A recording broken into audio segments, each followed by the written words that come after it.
নমস্কাৰ বন্ধুসকল, স্বাগতম জনাইছোঁ আপোনালোকক মোৰ ইউটিউব চেনেললৈ। কালি যিখন নটিফিকেশ্যন ওলাইছিলে পাৰ্চনেল ডিপাৰ্টমেণ্টৰ ফালৰ পৰা গভৰ্ণমেণ্ট অফ আছাম, তাতে আপোনালোকৰ যি গেজেট নটিফিকেশ্যন কৰা হ'ল কমন এক্সাম লৈ পেলাই, সেই গোটেই নটিফিকেশ্যনখনৰ ভাগকৈ অলপ দিয়া হৈছে আপোনালোকক। কালিও মই ভিডিঅ' দিয়া হৈছিলে যে কোনখিনি ডিপাৰ্টমেণ্ট এই কমন পৰীক্ষাৰ আওতাৰ বাহিৰত আছে, আৰু আজি এটা ভিডিঅ' দিয়া হৈছিলে যে কুৱেশ্যন পেটাৰ্ণ কেনেকুৱা হ'ব, অ'কে, মাৰ্কছ কিমান হ'ব, তেনেকুৱাৰ ভিডিঅ' দিয়া হৈছিলে। চ' এতিয়া গোটেই যিখন গেজেট নটিফিকেশ্যন আছে সেইখন ডিটেইলকৈ অলপমান ডিছকাছ কৰা হ'ব। ভিডিঅ'টো অলপমান দীঘল হ'ব, আপোনালোকে চাওক, এই ভিডিঅ'টো ভালদৰে চাই ল'ব, কিয়নো এই যিখন নটিফিকেশ্যন আছে এই নটিফিকেশ্যনখনৰ ওপৰত বেছ কৰিয়ে আপোনালোকৰ এতিয়াৰ পৰা পৰীক্ষা হ'ব ইয়াৰ পাছৰ পৰ্যায়লৈ। চ' এই নটিফিকেশ্যনখন ভালকৈ বুজি পোৱাটো আপোনালোকৰ বাবে অতিকৈ দৰকাৰী। চ' স্কিপ নকৰিব, ভালদৰে গোটেই নটিফিকেশ্যনটো চাব। বহুত ভিডিঅ' চাই থাকে, প্ৰথম দিনা বোৱাৰী হৈ কি কৰিলোঁ, আজি ইফালে গ'লোঁ সিফালে গ'লোঁ, এইবিলাক ভিডিঅ' বহুত চাই। এই ভিডিঅ'টো অকণমান ধৈৰ্য ধৰি পেলাই, জানো বৰিং লাগে, এনেকুৱা ধৰণৰ ভিডিঅ'বিলাক বৰ লাগেই নিয়মমতে, জানোৱে, কিন্তু তথাপি অকণমান ধৈৰ্য ধৰি ভিডিঅ'টো ভালদৰে চাব, গোটেই নটিফিকেশ্যনখন ভালদৰে অলপমান চাই ল'ব। তো আহক আমি আৰম্ভ কৰোঁ। চাওক বন্ধুসকল, এইখন হৈছে আছাম গেজেট। আছাম গেজেট মানে হৈছে অসমৰ ৰাজপত্ৰ। অসমৰ ৰাজপত্ৰ কি হয় আপোনালোকে যদি ভালদৰে নাজানে, আপোনালোকে গুগলত এবাৰ চাব, অসমৰ ৰাজপত্ৰখন কি হয় আপোনালোকে বুজি পাব। ঠিক এইদৰে চেণ্ট্ৰেল গভৰ্ণমেণ্টৰ গেজেট আছে, আপোনালোকৰ চেণ্ট্ৰেল গভৰ্ণমেণ্টৰ বেলেগ গেজেট তেওঁলোকৰ আছে। অ'কে, তো ভাৰত চৰকাৰৰ ৰাজপত্ৰ। তো এইখন চাওক, ৰেজিষ্টাৰ নম্বৰটো 768/97। ইয়াতে আপোনালোকৰ অৰ্ডাৰ্ছ বাই দ্য গভৰ্ণৰৰ নামত সকলো অৰ্ডাৰ কৰা হয় যিহেতু। চ' ডিপাৰ্টমেণ্ট অফ পাৰ্চনেল বি ডিপাৰ্টমেণ্টৰ পৰা আহে এইখন নটিফিকেশ্যন 5 মাৰ্চ 2022। চ' আমি যদি চাওঁ, এই ফাইল নম্বৰটো হৈছে ABP.13/2022/24।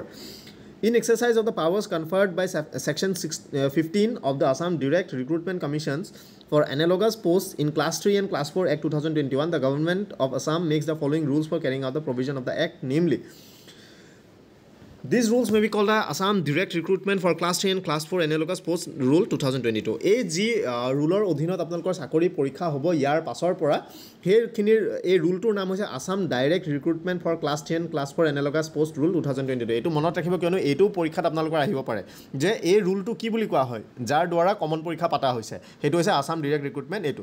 Okay, so' they shall come into force on the date of their publication in the Assam gazette. অৰ্থাৎ অসম ৰাজপত্ৰখনত পাব্লিছ হোৱাৰ দিনাৰ পৰা এই যিটো ৰুল আছে এইটো ফ'ৰ্চত আহি গ'ল, অৰ্থাৎ 5 মাৰ্চৰ পৰা এইটো লাগু হৈ গৈছে। তো ইয়াতে আপোনালোকৰ ইয়াত চাওক, এক্ট মানে আছাম ডাইৰেক্ট ৰিক্ৰুটমেণ্ট ৰুল, এইটো এক্ট হৈছে। তো এইবিলাক আপোনালোকৰ কোৱালিফিকেশ্যনখিনি ইয়াতে তেওঁলোকে এপইণ্টিং অথৰিটি, মানে যিটো অথৰিটিক তেওঁলোকে এপইণ্ট কৰিব এইখিনি কাম কৰাবৰ কাৰণে। অ'কে, তো এইখিনি গোটেইখিনি আছে, এইখিনি আপোনালোকে চাব পাৰে। এইখিনি ইমান আপোনালোকৰ কাৰণে ইমান ইম্পৰ্টেণ্ট নহয়, এইখিনি তথাপি আপোনালোকে পঢ়ি চাব পাৰে। তো ইয়াতে লিখা আছে 3 নম্বৰ পইণ্টত, আপোনালোকে চাওক 710 নম্বৰ পেজত, this rule shall apply to all class 3 post, both technical and non technical, and class 4 post, both under the government of Assam, including the post or category of post in respect of which the eligibility conditions as to minimum educational qualification, essential experience, if any, have been prescribed or modified under the provision of subsection 1 of section 10 of the Act, unless the posts are otherwise excluded from the purview of the Act. তো ইয়াতে কৈছে যে এই actor অধীনত সকলো class 3 আৰু class 4 post আহিব, technical হওক বা নন টেকনিকেল হওক, সকলোবিলাক আহিব যিখিনি মিনিমাম এডুকেশ্যনেল কোৱালিফিকেশ্যন আৰু এক্সপিৰিয়েঞ্চ ইয়াতে প্ৰেছক্ৰাইব কৰা হৈছে, এক্সেপ্ট সেইখিনি চাকৰি বা সেইখিনি ডিপাৰ্টমেণ্ট যাক এই এক্টটোৰ আউটাৰ বাহিৰত ৰাখিবলৈ মানে ৰখা হৈছে, যেনেকৈ ধৰি লওক এডুকেশ্যন হ'ল বা ফৰেষ্ট বা excise, তেনেকুৱাখিনি। The commission through the person or department may notify the post or category of post. So এইখিনি তেওঁলোকে কৈছে যে কমিশ্যনে নটিফাই কৰিব পাৰে কোনখিনি পোষ্টৰ কাৰণে এডভাৰটাইজ কৰিব, মানে কি পোষ্টৰ মানে এপ্লিকেশ্যন ল'ব বিচাৰিব বা চাকৰি দিব বিচাৰিব, সেইটো কমিশ্যনে নটিফাই কৰিব। Pay' band and grade pay' of the post as per Assam service. আমাৰ পে' বেণ্ড বা দৰমহা গাঁথনি যি হয় সেইটো মানে ৰিভিজন অফ পে' 2017 হিচাপত, অৰ্থাৎ 7 পে' কমিশ্যনৰ হিচাপতে সেইখিনি হ'ব। অ'কে, তো মানে the name of post or category of post excluded from the purview of this rules are as schedule 1 for class 3 and schedule 2 for class 4 post. অৰ্থাৎ কোন চাকৰিক ইয়াৰ আওতাৰ বাহিৰত ৰখা হৈছে সেইখিনি শ্বেডিউল 1ত আছে আৰু শ্বেডিউল 2ত আছে, তলত আছে। ইয়াৰ কাৰণে ছেপাৰেটকৈ ভিডিঅ' মই কালি বনাই আছে কোনখিনি এক্সক্লুডেড আছিলে, তথাপি মই শেষত দেখাম, আপোনালোকে চাই থাকিব। 5 নম্বৰত কোৱা হৈছে, the commission through the personnel department may considering the prerequisites or any special circumstances notify names of post or categories of the post. Okay, so' এইখিনি আৰু তেওঁলোকে ইনক্লুড কৰিব পাৰে, যদি তেওঁলোকৰ কিবা বেলেগে যদি ভাবে যে আৰু কেইটামান ডিপাৰ্টমেণ্ট এক্সক্লুড কৰিব পাৰে, তেওঁলোকে সেইখিনি কনচিডাৰ কৰি পেলাই তেওঁলোকে আউটাৰ বাহিৰত ৰাখিব পাৰে। তো constitution of commission, the governor shall by notification constitute two commissions, namely for state level recruitment commission for class 3 posts and the state level recruitment commission for class 4 posts under section 5 of the act.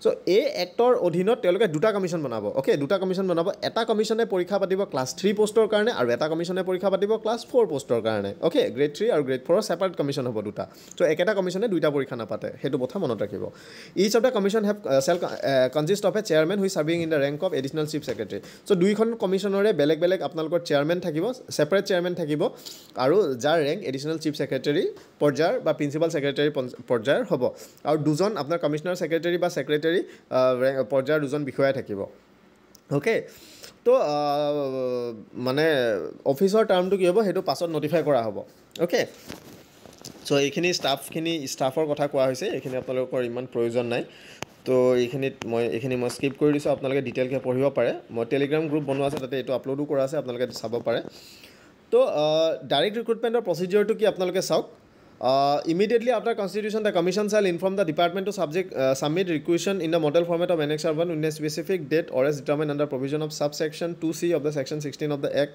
for selection and recommendation of candidates against vacancies for any posts other than those posts excluded from the purview of the act so ইয়াতে কোৱা হৈছে 9 or 1 ত কোৱা হৈছে আপোনালোকে চাওক constitute হোৱাৰ পিছত এই একখনে তেওঁলোকে কমিশনে ডিপাৰ্টমেণ্টক ইনফৰ্ম কৰিব পাৰে ৰিকুইশনৰ কাৰণে অৰ্থাৎ কি পোষ্ট ভেকেন্ট আছে বা কিখিনি পোষ্ট ফিল আপ কৰিব লাগে সেইখিনি কাৰণে ৰিকুইশন বিচাৰিব পাৰে ডিপাৰ্টমেণ্টৰ ফালৰ পৰা আৰু তাৰ পিছতে মডেল ফৰ্মেট তেওঁলোকে এনেক্স R1 ত দিয়া আছে তলত তাতে তেওঁলোকে মানে এডভাৰটাইজ তেওঁলোকে কৰিব আৰু যিখিনি পোষ্ট ইয়াৰ পৰা এক্সক্লুড কৰা থাকিব সেইখিনি তেওঁলোকে ইয়াৰ আউটাৰ বাহিৰত ৰাখিব So, appointing authority shall make assessment regarding the existing and likely vacancies to be filled by direct recruitment and within the dates specified by commission shall through their administrative department initiate the same to the respective commission together with all details including about reservation for the reserve category in the model format.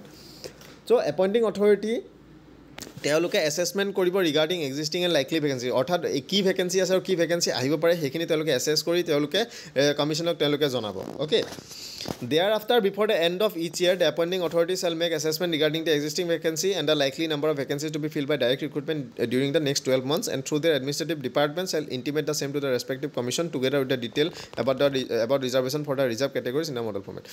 প্ৰত্যেক বছৰে আপোনালোকৰ এটা পৰীক্ষা হ'ব সেই পৰীক্ষাটো দিয়ে গোটেই বছৰটোৰ যিখিনি ৰিক্ৰুটমেন্ট থাকে গোটেই 12 মাহৰখিনি তেওঁলোকে একেলগে সেই পৰীক্ষাটোৰ যোগেদি তেওঁলোকে ফিল আপ কৰিব তো মানে ডিটেইলখিনি পোৱাৰ পিছত তেওঁলোকে নাম্বাৰ অফ ভেকেন্সি কিমান আছে ক্যাটেগৰি অফ পোষ্ট কি হয় মানে ৰিকুইশন কেনেকৈ ডাইৰেক্ট ৰিক্ৰুটমেন্ট হয় নে কি হয় বা কেনেকুৱা ধৰণৰ মানে ভেকেন্সি আছে সেইখিনি গোটেইখিনি চাই পেলাই কোৱালিফিকেশন মিনিমাম কোৱালিফিকেশন কি হয় এক্সপেৰিয়েন্স যদি কিবা লাগে হেতু কি হয় পে বেন গ্ৰেড পে খিনি কেনেকুৱা হয় এজ লিমিট কি হয় তেনেকুৱা ধৰণৰ গোটেই বস্তুখিনি তেওঁলোকে চাব তেওঁলোকে চাই পেলাই তাৰ পিছত তেওঁলোকে এই কথাখিনি গুৰুত্ব সহকাৰে লৈ পেলাই তেওঁলোকে এডভাৰটাইজ তেওঁলোকে পাবলিশ কৰিব তো তেওঁলোকে তাৰ পিছত পাতিব ইয়াতে গুটেখিনি কোৱা আছে 2 নম্বৰত বা 3 নম্বৰত এই গুটেখিনি তো তেওঁলোকে পাবলিশ কৰিব তেওঁলোকে ইয়াতে চাওক the commission after completing all necessary process shall publish advertisement for class 3 and class 4 post through widely circulated local newspaper so কমিশনে হে মানে যিখন ৰিক্ৰুটমেন্ট কমিশন থাকিব তেওঁলোকে হে এডভাৰটাইজ কৰিব ডিপাৰ্টমেন্টে এডভাৰটাইজ কৰিব নোৱাৰে সেই কথাটো মনত ৰাখিব ওকে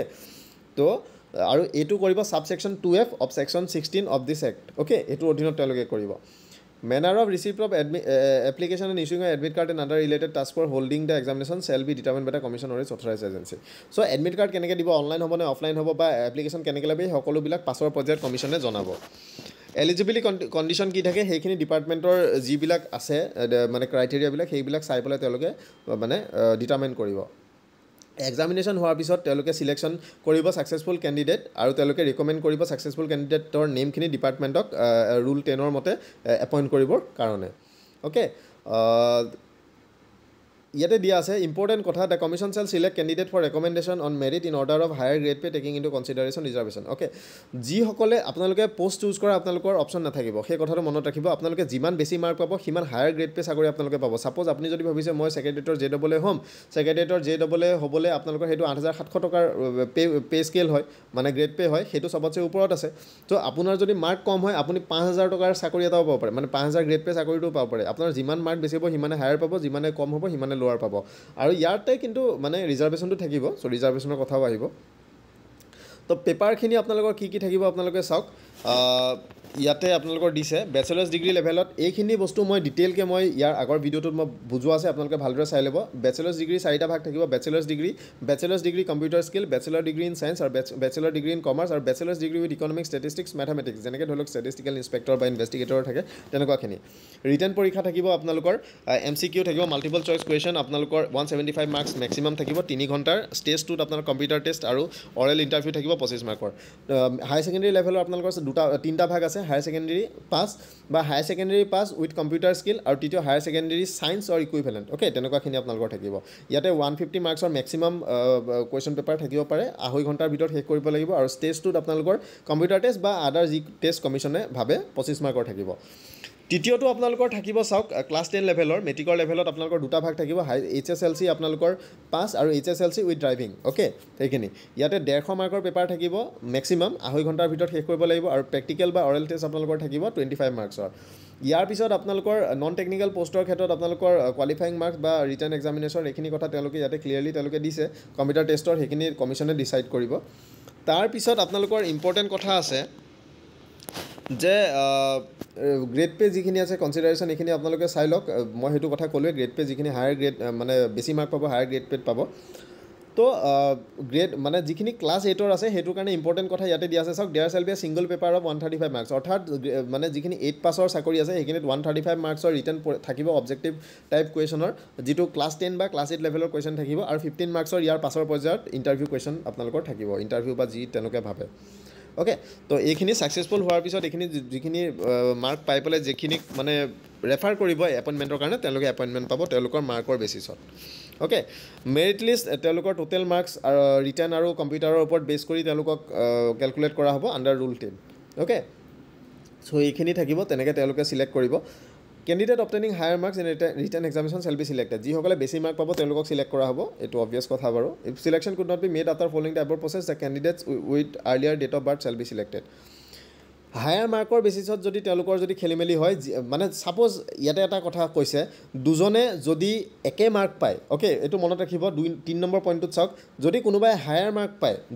দুইটা ছেইম মাৰ্ক যদি কোনোবাই পালে দুইজনৰ মাজত কেনেকৈ বাছনি কৰিব ডেট অফ বাৰ্থটো বাছনি কৰিব যদি মই ধৰি লওক 150 পালোঁ মোৰ লগৰজনেও 150 পালে মোৰ ডেট অফ বাৰ্থ যদি তেওঁতকৈ যদি মই যদি ডাঙৰ মোক চিলেক্ট কৰিব সেই ছেইম মাৰ্কত হায়াৰ পষ্টটোৰ কাৰণে তেওঁক মানে তলৰ পোষ্টটোত ৰাখিব তেতিয়া আৰু ইয়াৰ পিছতো যদি দুইজনৰে যদি এজো সমান হ'ল মাৰ্কো সমান হ'ল তেতিয়া কি কৰিব তেতিয়া লটাৰী কৰি পেলাই তেওঁলোকে চিলেক্ট কৰিব অ'কে এইটো বাৰু নৰ্মেল প্ৰচেছে হয় বৰ্তমান সময়ত চলি আছিলে তো মেৰিট লিষ্ট ক্লাছ 3খিনিৰ কাৰণে এইখিনি দিছে চাওক individual marks obtain in the computer test other test practical test as applicable okay grand টোটেলটোত ইয়াৰ ওপৰত কৰি পেলাই মেৰিট লিষ্ট পাব্লিছ কৰিব higher grade pay shall be fill by candidate securing higher marks subject to filling up post meant for reserve category okay higher grade পেখিনি higher মাৰ্কৰ এইখিনি একেখিনি কথাই মই ক'লোৱে আপোনালোকক particular grade pay shall be allotted department by draw of lots by the respective commission okay candidates within a particular grade pay shall be allotted departments by draw এইটো এটা ইম্পৰ্টেণ্ট কথা ক'লে যে এইটো একত্ৰীকৰণ কৰা এটা কাম কৰিবলৈ লৈছে চৰকাৰে যে 8700 গ্ৰেড পে যিমানবিলাক চাকৰি আছে গোটেই অসমত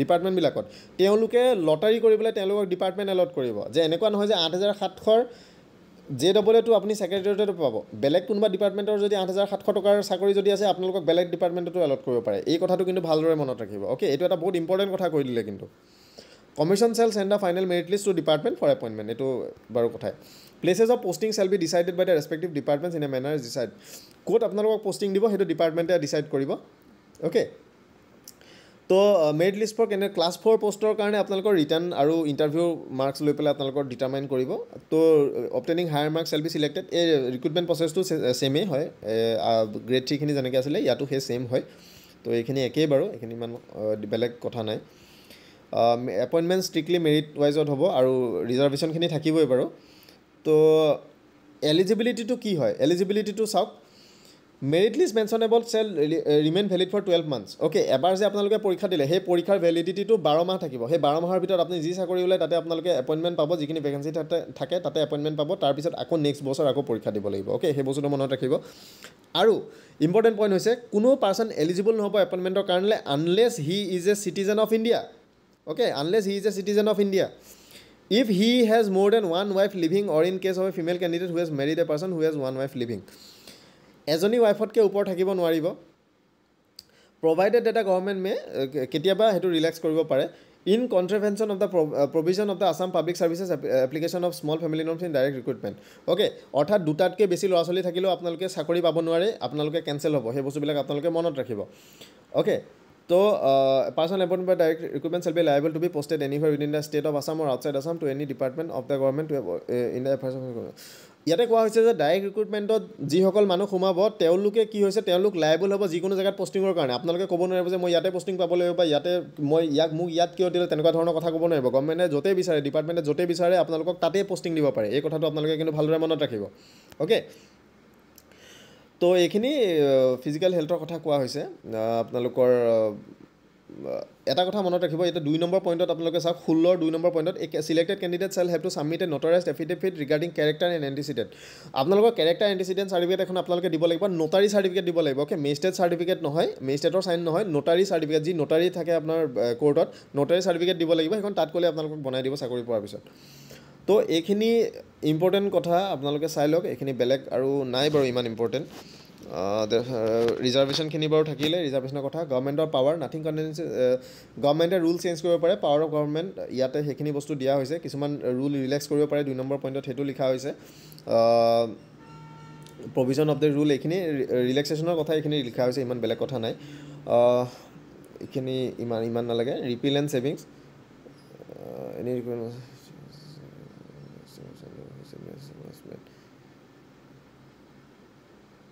তো ইয়াতে কোৱা হৈছে 21 নম্বৰ পইণ্টত চাওক, ইম্পৰ্টেণ্ট পইণ্ট। ইয়াতে A নম্বৰ পইণ্টত কোৱা হৈছে 21A কোৱা হৈছে এনি ৰিক্ৰুটমেণ্ট প্ৰচেছ, যিখিনি ৰিক্ৰুটমেণ্ট প্ৰচেছ বৰ্তমান চলি আছে বা পৰীক্ষা হৈ গ'ল বা ৰিক্ৰুটমেণ্ট শেষ হ'বলৈ হৈছে, সেইখিনি ৰিক্ৰুটমেণ্ট কৰি ল'ব পাৰিব। এই এক্টৰ ভিতৰত সেইখিনি বস্তু নাই। কিছুমান DC অফিচাৰ যে আপোনালোকে দেখিলে পৰীক্ষা হৈ গ'ল, ৰিটাৰ্ণ হৈ গ'ল, কিবা হৈ গ'ল, সেইখিনি কেঞ্চেল নহয়। যিখিনি পৰীক্ষা হোৱা নাই সেইখিনিহে কেঞ্চেল হ'ব। যিখিনি ৰিটাৰ্ণ সেইখিনি হৈ গৈছে, সেইখিনি প্ৰব্লেম নাই, সেইখিনি এপইণ্টমেণ্ট হ'ব। অ'কে, তো সেইখিনি আপোনালোকে টেনশ্যন ল'ব নালাগে। তো এইখনেই আছিলে লিষ্ট। ইয়াতে লাষ্টত কেইটামান কেটেগৰী আছে আপোনালোকে চাওক। যিখিনি কমিশ্যন অৰ্থাৎ APSC, health and family welfare, environment and forest, education আৰু হোম ডিপাৰ্টমেণ্ট মানে SLPRB যে পুলিচৰ যে চাকৰি, APRৰ চাকৰি, সেইবিলাক এই কমিশ্যনখনৰ আওতাৰ বাহিৰত আছে। অ'কে, ইয়াৰ ভিতৰত তেওঁলোকে কমন পৰীক্ষাত নহয়, তেওঁলোকে বাহিৰত থাকিব ইয়াৰ পৰা। এইখিনি যিখিনি আপোনালোকে দেখিছে, এইখিনি bachelor degree in engineering, certificate course in textile, diploma in engineering, diploma in surveying, okay, draftsmanship, ITI certificate, এইবিলাক আপোনালোকৰ ইয়াৰ আউটাৰ বাহিৰত আছে। এই বস্তুখিনি আপোনালোকে মনত ৰাখিব। অ'কে, চ' এইখিনি বাহিৰত আছে। ইয়াতে এটা ইম্পৰ্টেণ্ট কথা আছে, ডিপ্ল'মা ইন ছাৰ্ভেইংটো এলিজিবিলিটি ক্ৰাইটেৰিয়াটো এইটো এই কমন পৰীক্ষাৰ বাহিৰত ৰাখিছে। চ' ডিপ্ল'মা ইন ছাৰ্ভেইংটো যদি আমি ভাবোঁ যে মণ্ডলখিনিয়ে যে বৰ্তমান ট্ৰেইনিং কৰি আছে, তেওঁলোকৰ এই কমন পৰীক্ষাৰ বাহিৰত তেওঁলোকক ৰখা হৈছে বৰ্তমান সময়ত, যদি ডিপ্ল'মা ইন ছাৰ্ভেইংটো যদি মই ক'বলৈ যাওঁ। অ'কে, সেই বস্তুবিলাক মনত ৰাখিব। ষ্টেন'গ্ৰাফাৰ, তাৰপিছত MCA, অ'কে, RCC ট্ৰেইনিং অৰ্থাৎ RCCC ট্ৰেইনিং মানে মণ্ডলৰ ট্ৰেইনিং, এইবিলাক ইয়াতে বাহিৰত ৰাখিছে, এই আউটাৰ বাহিৰত ৰাখিছে। এই বস্তুটো মনত ৰাখিব। Physical instructor, audio' visual operator, compounder, dresser, laboratory assistant, technician, pharmacist, dresser, teachers and instructor, এই সকলোখিনি ইয়াৰ বাহিৰত ৰাখিছে। ইয়াৰ পিছত আমি চাওঁ যে কিছুমান শ্বেডিউল 2ত ক্লাছ 4 পোষ্ট, এইবিলাক তেওঁলোকে খালী ৰাখিছে। ক্লাছ 3 পোষ্ট, শ্বেডিউল 3, এইবিলাক তেওঁলোকে খালী ৰাখিছে। কিয় খালী ৰাখিছে চাওক, কিছুমান ডিপাৰ্টমেণ্টে বৰ্তমান সময়ত আবেদন কৰি থৈছে, তেওঁলোকৰ যদি আবেদনটো একচেপ্ট হয়, তেওঁলোক এই কমন পৰীক্ষাৰ আউটাৰ বাহিৰত থাকিব। অ'কে, চ' ইয়াতে তেওঁলোকৰ নাম ভৰাব, তেওঁলোকক এই কমন পৰীক্ষাৰ পৰা এক্সাম কৰিব। চ' এইখিনি ভেকেণ্ট আছে, এইখিনি পাছৰ পৰ্যায়লৈ এইবিলাক আকৌ তেওঁলোকে নটিফাই কৰি পেলাই বস্তু চেঞ্জ কৰিব।